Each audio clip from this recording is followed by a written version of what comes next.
अस्सलाम वालेकुम everyone. I hope आप सभी हज़रात फुल मज़े में होंगे। तो आइए आज के इस लेसन को देखने वाले हैं और इसके अंदर कुछ नई चीज़ों को सीखने वाले हैं। सबसे पहले हम अपने नोट के अंदर आएंगे और देखेंगे आज हम किस चीज़ की एंट्री करने वाले हैं और किस चीज़ को सीखने वाले हैं। इससे पहले हमने देखा था ओपन बैंक अकाउंट। जब भी हम बैंक अकाउंट को ओपन कर रहे थे तो उसकी एंट्रीज़ किस तरह कर रहे थे और उसके लेज़र को किस तरह क्रिएट कर रहे थे, इन तमाम चीज़ों को हमने देखा। जब भी हम बैंक के अंदर पैसे डिपॉजिट करेंगे तो उसको हमने देखा था। Open bank account, current account open in bank के अंदर जब हमने 15 लाख को जमा किया था तो उसकी एंट्रीज़ किस तरह किए थे, इससे पहले लेसन के अंदर हमने इन तमाम चीज़ों को फुल डिटेल्स के साथ देखा था। आज हम देखने वाले हैं कैश डिपॉजिट इन बैंक को, कि जब हम बैंक के अंदर कैश डिपॉजिट करेंगे, जमा करेंगे तो उसकी एंट्रीज़ किस तरह करने वाले हैं। जैसे कि आप पहले नंबर पर देख रहे होंगे, I deposit 80,000 in my current account. दूसरे नंबर पर I added 50,000 to my current account. और इसी तरह तीसरे नंबर पर देख रहे होंगे, I put 25,000 cash into the my current account. तो इसकी एंट्रीज करने के लिए सबसे पहले हम अपने टैली के अंदर आएंगे और आने के बाद आपको कंपनी को सिलेक्ट करना है जिस कंपनी के अंदर आप एंट्रीज करने वाले हैं। सबसे पहले आपको यही याद रखना है कि आप किस कंपनी के अंदर एंट्रीज करना चाह रहे हैं और किस कंपनी के अंदर अपने हिसाब को महफूज करना चाह रहे हैं। तो सबसे पहले आपको कंपनी सिलेक्ट करने के लिए F1 दबाना है या इसी तरह माउस के जरिए आ जाएंगे और अपनी कंपनी को सिलेक्ट कर लेंगे। फिलहाल हम शाकिर पीसी वर्ल्ड के अंदर एंट्रीज करने वाले हैं तो हम शाकिर पीसी वर्ल्ड को सिलेक्ट करेंगे।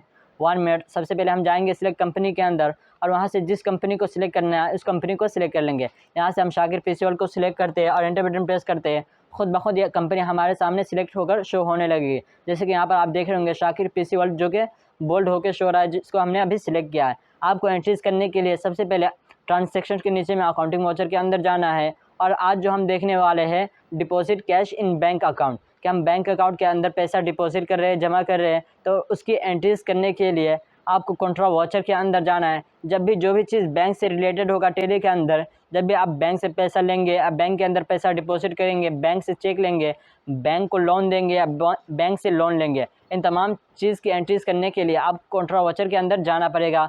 पीछे फुल डिटेल्स के साथ हमने कॉन्ट्रा वाउचर के बारे में पढ़ा था कि कॉन्ट्रा वाउचर क्या है, कॉन्ट्रा कहते हैं किसे, कॉन्ट्रा के अंदर हम क्या क्या कर सकते हैं। अगर आपने उस वीडियो को नहीं देखा है तो उस वीडियो को भी जाकर देख सकते हैं। सबसे पहले हम यहाँ पर F4 से या इसी तरह माउस के जरिए भी हम कॉन्ट्रा वाउचर के अंदर आ जाएंगे और आने के बाद सबसे पहले ये आपसे क्रेडिट पूछा है कि क्रेडिट क्या हो रहा है। तो इस सूरत में सबसे पहले जब हमने डिपॉजिट किया था बैंक के अंदर कितना 80,000 कैश इन बैंक अकाउंट, तो यहाँ पर हम कैश को डिपॉजिट कर रहे हैं क्योंकि कैश हमारे पास हमारे कंपनी से जाएगा। जब बैंक के अंदर हम पैसा को जमा करेंगे तो इस सूरत में पैसा क्या होगा, क्रेडिट होगा, क्योंकि पैसा जा रहा है। जैसे कि मैं आपको नोट के अंदर दिखा देता हूँ, यहाँ पर I deposit 80,000 in my current account. जब आप बैंक के अंदर पैसे को जमा करेंगे, डिपॉजिट करेंगे, उसके अंदर डालेंगे तो आपके पास से क्या पैसा जाएगा या आएगा, आपके पास से कंपनी के अंदर से पैसा जाएगा। जब भी पैसा जाएगा तो पैसा क्या होगा, क्रेडिट होगा। और जो करंट अकाउंट होगा, जो बैंक होगा, जो बैंक रिसीवर होगा, जिस बैंक के अंदर आप अपने खाता को खोले, उस बैंक के अंदर जब आप अपने पैसे को डिपॉजिट कर रहे हैं तो जो बैंक होगा, जिस बैंक के अंदर आप डिपॉजिट कर रहे हैं, वो बैंक अकाउंट जो होगा वो डेबिट हो जाएगा और वो माल का रिसीवर हो जाएगा, यानी वो पैसा को लेने वाला हो जाएगा। तो हम टैली के अंदर आते हैं, यहाँ पर हमने कैश को क्रेडिट कर दिया और उसके बाद यहाँ पर अमाउंट पूछ रहा है कि कितने अमाउंट आप कंपनी के अंदर से बैंक के अंदर डिपॉजिट कर रहे हैं, जमा कर रहे हैं। तो यहाँ पर हम 80,000 लिख देते हैं और उसके बाद एंटर बटन प्रेस करेंगे। जब एंटर बटन प्रेस करेंगे तो आपके सामने डेबिट के बारे में पूछेगा कि यहाँ पर डेबिट क्या हो रहा है, यानी रिसीवर कौन है, इस पैसे को रिसीव कौन सा बैंक कर रहा है। तो फिलहाल हमने पीछे लेसन के अंदर 2 बैंक को क्रिएट किया था, एक इंडिया बैंक और दूसरा नेपाल बैंक। आप जिस बैंक के अंदर पैसा डिपॉजिट कर रहे हैं उसका यहाँ पर लेज़र क्रिएट करेंगे। लेज़र क्रिएट करने के लिए आपको यहीं से Alt+C दबाना था। इसी तरह आप पीछे इसके बटन से जाकर वहाँ से लेज़र क्रिएशन के अंदर जाकर आप लेज़र को भी क्रिएट कर सकते थे। फिलहाल यहाँ पर हम नेपाल बैंक के अंदर जो है डिपॉजिट कर रहे थे, नेपाल बैंक को सिलेक्ट करेंगे और उसके बाद एंटर बटन प्रेस करेंगे। तो यहाँ पर आपसे बाकी डिटेल्स वगैरह के बारे में मांगेगा। अगर आपके पास डिटेल्स है तो उसको रख सकते हैं, अगर आपके पास डिटेल्स नहीं है तो उसको छोड़ दीजिए, उसको पुर करने की ज़रूरत नहीं है। लेकिन अगर आप चाहते हैं कि इन तमाम डिटेल्स को भरना चाहे, जैसे यहाँ पर डेनोमिनेशन है तो इसको आप पुर करना चाहते हैं, तो उसको आगे फुल डिटेल्स के साथ हम लेसन के अंदर देखने वाले हैं। इसको फिलहाल आप कंट्रोल ए से एक्सेप्ट करा दीजिए, उसके बाद फिर कंट्रोल ए करिए, खुद ब खुद ये एक्सेप्ट कर लेगा। यहाँ पर देख रहे होंगे कैश के अंदर जो कि 7,000 25,000 रुपया शो हो रहा है और इसी तरह नीचे नेपाल बैंक के अंदर देख रहे 16,05,000 शो हो रहा है कि आपके नेपाल बैंक के अंदर जो पैसा भी कितना है, 16,05,000 रुपया। जैसा कि पीछे लेसन के अंदर हमने इस बैंक अकाउंट ओपन किया था, उस वक्त हमने 16 लाख रुपया डिपॉजिट किया था जो कि नेपाल बैंक के अंदर किया था। तो यहाँ पर तमाम चीज़ों को शो कर रहा है। इसके बाद आप एंटर बटन प्रेस करेंगे और इसको कंट्रोल ए से एक्सेप्ट करा सकते हैं या इस तरह एंटर बटन से एक्सेप्ट करा सकते हैं। दूसरे नंबर पे पूछ रहा है यहाँ पर क्रेडिट क्या हो रहा है, उसके लिए हम नोट के अंदर आएंगे और देखेंगे दूसरे नंबर पर हम क्या कर रहे हैं। I added 50,000 to my current account, कि हम अपने करंट अकाउंट के अंदर 50,000 रुपया डिपॉजिट कर रहे हैं, जमा कर रहे हैं और उसको ऐड कर रहे हैं। यहाँ पर जो पहले नंबर पे था I deposit 80,000 in my current account, और दूसरे नंबर पर I added 50,000 to my current account, और तीसरे नंबर पर I put 25 cash into my current account. इन तमाम का मतलब यही है कि हम बैंक के अंदर पैसे को डिपॉजिट करें, पैसे को जमा कर रहे हैं। आपको इससे पीछे लेसन के अंदर हमने एफडी के बारे में बताया था। एफडी कहते हैं फिक्स्ड एसेट को, यानी आप बैंक के अंदर अपने कुछ पैसे को, जो आपके मनी है, उसको आप बैंक के अंदर डिपॉजिट करते हैं और कहते हैं कि मैं इस पैसे को इतने सालों के लिए छोड़ रहा हूँ, 10 साल के लिए, 2 सालों के लिए, और बाद में इसको निकालूंगा, जो कि लॉन्ग टाइम के लिए होता है, जो लॉन्ग अरसे के लिए होता है, तो उसको आप एफडी कहते हैं, यानी फिक्स डिपॉजिट, जो कि आपका बैंक के अंदर जमा रहेगा। उसको 10 महीने, 12 महीने, 1 साल के बाद आप उसको निकालेंगे। यहाँ पर जो हम डिपॉजिट कर रहे हैं करंट अकाउंट के अंदर, वो यहाँ पर 80,000 कर रहे हैं, 50,000 कर रहे हैं और इसी तरह 25,000 कर रहे थे। इसकी एंट्रीज करने के लिए सबसे पहले आपको टेली के अंदर आना है, और दूसरी एंट्रीज करने के लिए यहाँ पर आपसे क्रेडिट पूछा है तो हम कैश को सिलेक्ट करते हैं, क्योंकि कैश ही क्रेडिट होगा। और आप यहाँ पर देख रहे होंगे 7,25,000 रुपया हमारे करंट अकाउंट के अंदर बाकी है, यानी कंपनी के अंदर फिलहाल 7,25,000 रुपया है। जैसे यहाँ पर हम 50,000 करेंगे और एंटर बटन प्रेस करेंगे तो खुद ब खुद कंपनी के अंदर से पैसा घटता चला जाएगा, और कंपनी से कहाँ, बैंक के अंदर पैसा चला जाएगा। जैसे मैं इसको फुल कंट्रोल एल से एक्सेप्ट करूंगा।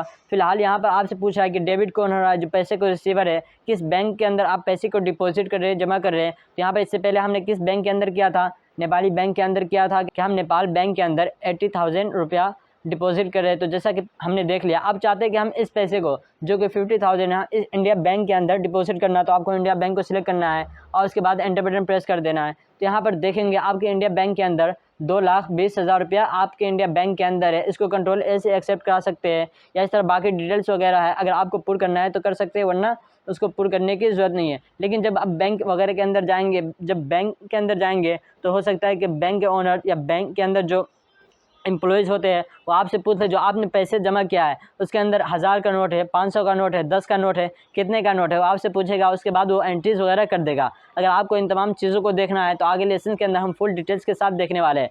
दूसरे वॉचर के बारे में पूछ रहा है, यहाँ पर क्रेडिट पूछा है तो यहाँ पर हम क्रेडिट कैश को सिलेक्ट कर लेते हैं, क्योंकि जब भी हमारी कंपनी से पैसा जाएगा तो इस सूरत में कैश क्या होगा, क्रेडिट हो जाएगा। और दूसरे चीज़ को देखते हैं, यहाँ पर I put 25 cash into my current account, क्या हम अपने करंट अकाउंट के अंदर यानी बैंक के अंदर 25,000 रुपया को डिपॉजिट कर रहे हैं, जमा कर रहे हैं। तो इसकी एंट्रीज करने के लिए आपको फिर टैली के अंदर आना है और यहाँ पर 25,000 को क्रेडिट कर देना है। तो यहाँ पर हमने कैश को क्रेडिट कर दिया और कितना 25,000, यहाँ पर हम 25,000 लिखते हैं। उसके बाद एंटर बटन प्रेस करते हैं और यहाँ से आप बैंक को सिलेक्ट कर लेंगे जिस बैंक के अंदर आप डिपॉजिट कर रहे हैं, जमा कर रहे हैं। तो फिलहाल हम इंडिया बैंक के अंदर डिपॉजिट कर रहे हैं और उसको कंट्रोल ऐसे एक्सेप्ट करा देंगे। अब बाकी चीज़ों को हम देखने वाले हैं। बाकी चीज़ों को देखने के लिए आपको इसके बटन से वापस आना है और जब आप इसके बटन से वापस आ जाएंगे, यहाँ डिस्प्ले के अंदर जाएंगे और इसी तरह ट्रायल बैलेंस के अंदर जाएंगे तो आपके सामने तमाम चीज़ें शो होने लगेगा। जैसे यहाँ पर देख होंगे कैपिटल अकाउंट, कैपिटल ने हमें शुरू कंपनी के अंदर कितना लाख रुपया दिया था, 25 लाख रुपया दिया था, जो कि यहाँ पर शो हो रहा है। इस तरह करंट एसेट्स के अंदर आप जाएंगे और यहाँ पर डबल प्रेस करेंगे द फुल डिटेल्स के साथ आपके सामने शो होने लगे। जैसे कैश इन हैंड के अंदर अभी फिलहाल हमारे पास 6,50,000 रुपया शो हो रहा है और इसी तरह हमारे बैंक अकाउंट के अंदर आप कितना रुपया शो हो रहा है, 18,50,000 रुपया शो हो रहा है। तो हम जैसे यहाँ पर एंटर बटन प्रेस करेंगे बैंक अकाउंट के अंदर, तो यहाँ पर तमाम बैंक शो होने लगेगा। जिस बैंक के अंदर हमारा खाता है, जिस बैंक के अंदर हमने पैसे को डिपॉजिट कर रखा है, तमाम चीज़ें शो होने लगेगा। जैसे इंडिया बैंक के अंदर हमारे पास 2,45,000 रुपया है और नेपाल बैंक के अंदर देखेंगे 16,05,000 रुपया है। आप नेपाल बैंक के अंदर या इंडिया बैंक को सिलेक्ट करेंगे, उसके बाद एंटर बटन प्रेस करेंगे। फुल डिटेल्स के साथ आपके सामने तमाम चीज़ें शो होने लगे महीने के एतबार से। जैसे यहाँ पर देख लेंगे 1 अप्रैल 2024 को हमने कैश के अंदर कंट्रा वाचर टाइप्स के अंदर यहाँ पर हमने कितने को, पहले 50,000 रुपया को और उसके बाद यहाँ पर हमने 1,20,000 रुपया, फिर 50,000 रुपया, फिर 25,000 रुपया को डिपॉजिट किया, जमा किया, जो कि टोटल यहाँ पर देख लेंगे 2,45,000 रुपया शो हो रहा है और क्लोजिंग बैलेंस के अंदर भी उतना ही शो हो रहा है। इसके बटन से हम वापस आएंगे और इसी तरह नेपाल बैंक के अंदर देखना चाहते हैं कि हमने कब कब नेपाल बैंक के अंदर पैसे को डिपॉजिट किया था, जमा किया था। उसके लिए आप एंटर बटन प्रेस करेंगे और आपसे यहाँ पर डेट के बारे में पूछेगा, आप किस डेट के अंदर देखना चाहते हैं। तो फिलहाल हमने सिर्फ अप्रैल के अंदर किया है, इसलिए सिर्फ अप्रैल का शो हो रहा है। यहाँ पर एंटर बटन एक बार फिर से प्रेस करेंगे तो खुद बहुत शो होने लगेगा कि इसके अंदर भी हमने 3 एंट्रीज की है। पहले 1 अप्रैल 2024, इस तरह 1 अप्रैल 2024 के अंदर यहाँ पर आप डेट किस तरह चेंज करना है, उस तमाम को हमने पीछे डिटेल्स के साथ पढ़ लिया था कि कंपनी को जब आप क्रिएट करेंगे, कंपनी क्रिएट करने के बाद जब आप एंट्रीज करेंगे तो एंट्रीज करते वक्त किस तरह डेट को चेंज करते हैं। इस चीज़ को हमने फुल डिटेल्स के साथ पीछे लेसन्स के अंदर देखा था। अब तक आपने उस वीडियो को भी नहीं देखा है जिसके अंदर हमने डेट चेंजिंग के बारे में देखा था, तो उसको भी जाकर आप देख सकते हैं। तो यहाँ पर देखेंगे पहले नंबर पर जो है कॉन्ट्रा के अंदर हमने 1 अप्रैल को कितने का किया था, 1.5 लाख रुपया, जो कि हमने कंपनी को अंदर से बैंक के अंदर यानी नेपाल बैंक के अंदर डिपॉजिट किया था। इसी तरह यहाँ पर देखेंगे 25,000 रुपये को हमने डिपॉजिट किया, फिर 80,000 रुपये को हमने डिपॉजिट किया। आज हमने 80,000 रुपये को डिपॉजिट किया और इससे पहले हमने 25,000 रुपये को डिपॉजिट किया था, जैसे कि यहाँ पर शो हो रहा है। आप एंटर बटन किसी के अंदर प्रेस करेंगे, खुद आप उसके अंदर पहुंच जाएंगे, फुल डिटेल्स के साथ आप देख सकते हैं। जैसे कि यहाँ पर देख रहे होंगे आप, हम इसके बटन से वापस आते हैं और इस तरह बैलेंस शीट वगैरह के अंदर जाकर बाकी डिटेल्स को देखने वाले हैं। तो आप इसके बटन से वापस आ जाए। इस तरह डे बुक है, डे बुक के अंदर भी जाकर आप तमाम चीज़ों को देख सकते हैं। Alt F1 जैसे आप दबाएंगे फुल डिटेल्स के साथ यहाँ पर शो होने लगेगा। जैसे कैश के अंदर देख लेंगे कॉन्ट्रा वाउचर के हिसाब से यहाँ पर 1.5 लाख रुपया, फिर 50,000 रुपया और इस तरह बाकी तमाम चीज़ों को शो कर रहा होगा। यहाँ पर रिसिप्ट के अंदर देख लेंगे 25 लाख रुपया, जो कि हमें कैपिटल ने दिया था, जो कि यहाँ पर शो हो रहा है। यहाँ पर डेट वगैरह शो करेगा और यहाँ पर आपको अमाउंट शो करेगा और यहाँ पर जो वाउचर टाइप है वो शो करेगा। यहाँ पर देखें Contra voucher, Contra voucher, Contra voucher और नीचे में रिसिप्ट वाउचर, क्योंकि कैपिटल ने हमें पैसा दिया था, इस सूरत हम कैपिटल से पैसे को रिसीव कर रहे थे। तो यहाँ पर जो इसका वाउचर टाइप है वो रिसिप्ट वाउचर है और यहाँ पर क्रेडिट वगैरह शो हो रहा है, जो कि यहाँ पर टोटली वगैरह शो हो रहा है। आप इस तरह इसके बटन से वापस जाएंगे और इसके बटन से वापस जाने के बाद बैलेंस शीट के अंदर आएंगे। बैलेंस शीट को आप 20 के जरिए भी जा सकते थे और माउस के जरिए भी जा सकते थे। अब यहाँ पर Alt F1 जैसे आप दबाएंगे फुल डिटेल्स के साथ शो होने लगेगा। जहाँ जैसे करंट एसेट्स के अंदर देख होंगे 25 लाख रुपया है और इस तरह कैश इन हैंड के अंदर आपके पास कितना रुपया है, 6,50,000 रुपया है और बैंक अकाउंट के अंदर 8,50,000 रुपया बाकी है। और इसी तरह बाकी चीज़ यहाँ पर भी शो हो रहा है, जैसे कैपिटल ने हमें कितना दिया था, 25 लाख रुपया दिया था। तो आप तमाम चीज़ों को फुल डिटेल्स के साथ देख सकते हैं। अगर आप माल परचेस किए होते हैं, माल सेल किए होते हैं, तो यहाँ पर प्रॉफिट वगैरह, लॉस वगैरह और इसी तरह सन्डी क्रेडिटर, सन्डी डेटर वगैरह, लोन लिमिटेड वगैरह तमाम चीज़ों को यहाँ पर शो करता, जो कि फिलहाल शो नहीं कर रहा है। इन तमाम चीज़ों को हम आगे चलकर और फुल डिटेल्स के साथ देखने वाले हैं। जब भी हम बैंक से लोन लेंगे या बैंक को लोन देंगे तो इसकी एंट्रीज किस तरह करने वाले हैं। आज हमने बस इस चीज़ को देखा था कि कैश डिपॉजिट इन बैंक, कि जब भी हम बैंक के अंदर पैसे डिपॉजिट करेंगे, कंपनी के पैसे को जमा करेंगे, तो उसकी एंट्रीज किस तरह करने वाले हैं। सबसे पहले नंबर पर हमने क्या देखा था, I deposit 80,000 in my current account. दूसरे नंबर पर I added 50,000 to my current account, I put 25 cash into my current account. इन तमाम चीज़ों को आज हमने देखा। इससे पहले लेसन के अंदर open bank account, current account open in bank account, I open account account the bank, I set up current account in the bank, I created current account with the bank. इन तमाम चीज़ों को हमने देख लिया था। आज हमने बस कैश डिपॉजिट इन बैंक को देखा। यहाँ पर इन तमाम चीज़ों को हम स्टेप बाय स्टेप देख रहे हैं ताकि हमें एंट्रीज करने के अंदर परेशानी ना हो और आप लोगों को इसको सीखने के अंदर कोई परेशानी ना हो। आगे हम देखने वाले owner invested in the business. जब ओनर बिजनेस के अंदर पैसे को इन्वेस्ट करेगा, खर्चा करेगा, तो उसकी एंट्रीज किस तरह करने वाले, फुल डिटेल्स के साथ इसको भी देखने वाले हैं। सो आज के इस लेसन के अंदर इतना ही। Thanks for watching the video. मिलते हैं नेक्स्ट वीडियो के अंदर, तब तक के लिए गुड बाय, खुदा हाफिज़।